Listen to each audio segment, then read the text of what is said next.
வா சீதா, இப்ப நடந்த விஷயத்துல மாமா மேலதான் தப்புன்னு சொன்னியா? பின்ன இல்லையா? போடுறா. ஏய் இதான்டா இப்ப ஃபேஷனு. அது ஒண்ணு இல்லடா, அது நல்லா தான் இருப்பான். அது கொஞ்ச நாளா தான் இவ்ளோ பிரச்சனையும். அருண் சஸ்பெண்ட் ஆனது அவராலதான். சோஷியல் மீடியால அவரை பத்தி தப்பா பரப்பி விட்டுருக்காங்க. ஏய் எல்லாத்துக்கும் நீதான்டா காரணம். இந்த ஃப்ரெண்ட்ஷிப்பை கெடுத்துடா. நீ போடா. போட்டிருக்காங்க. அது எப்படி? மாமா பத்தி கரெக்டா நல்ல விதமா பேசிட்டு அருணை பத்தி தப்பா பேசுறாங்க. மரியாதை இப்ப மட்டும் இவரு பெரிய மரியாதை இருக்கும்ல. ஊருக்குள்ள போற வரையில சார் வணக்கம் சார்ட்டு தான் போவாங்க. மாமா ஒரு ஃப்ரெண்ட்ஸ் வச்சுதான் இப்படி எல்லாம் பண்ணிருப்பான்னு தோணுது. ஏய் என்ன பேசுற நீ? நானும் பாத்துட்டு இருக்கேன். வந்தல இருந்து ஒரு வாரமா அவனை பிடிச்சி இழுத்து வச்சு அம்பளுத்துக்கு இருக்க. தம்பி தான் என்ன சொல்லிருக்க? சோஷியல் மீடியால அருணை எப்படி திட்டுறாங்கன்னு தெரியுமா? அவர் அதெல்லாம் பார்த்து மனசு ரொம்ப நொந்து போயிட்டாரு. ஆடக்கூடாது அதுக்குதான்.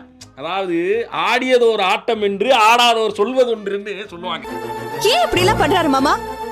நான் நல்லா இருக்கிறது அவருக்கு பிடிக்கலையா? காய்கறி விலை ஏறுது, பெட்ரோல் டீசல் விலை ஏறுது, பூமி வெப்பமயமாகுது. பூமி வெப்பமயமாவதுக்கு இதுக்கு என்ன சார் சம்பந்தம் நினைக்கிறியா நீ? ஆமா, மத்த விஷயத்துக்குலாம் சப்போர்ட் பண்ண, அதெல்லாம் அவரை பத்தி முழுசா தெரிஞ்சுக்காம பண்ண. பேசிக்கிறீங்க. காமெடி கேக்குது உனக்கு? இவன் தான் காமெடி பண்ணலாம். நீ அப்படியே விட்டா அதுவே எல்லாம் சரியாயிடும். என்ன சரியாகும்? அவருக்கு வந்து கெட்ட பேர் சரியாயிடுமா? சொல்ற கேளு, கேர்ஃபுல்லா இருங்க. நீ சொந்தக்காரனால சொல்றேன். சொந்தக்காரனா முன்னேறக்கூடாது. உங்களுக்கு கீழே இருக்கணும். அப்படியே பாதிக்கப்பட்டது நாங்க தானே. அந்த வீடியோ வந்ததால தானே என் புருஷனை சஸ்பெண்ட் பண்ணிருக்காங்க.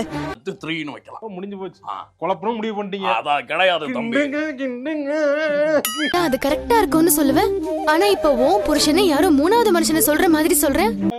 கோபி என்ன நீ விட்டு கொடுத்துட்ட. நான் இதுக்கப்புறம் டேய் என்கிட்ட பேசாதடா. ஏமாத்திட்டடா. என்னடி போன தடவை இப்படித்தான் மாப்பிளைய பத்தி புரிஞ்சுக்காம சண்டை போட்ட?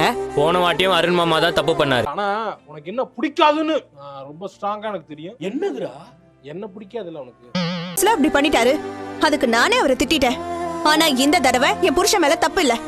ஏங்க பைத்தியக்காரங்க எப்படி மாலையோட விட்டு வச்சிருக்காங்க, சந்தோஷப்படுங்க. பொட்டெல்லாம் வச்சிருக்காங்க, நின்னுட்டு இருக்கீங்க.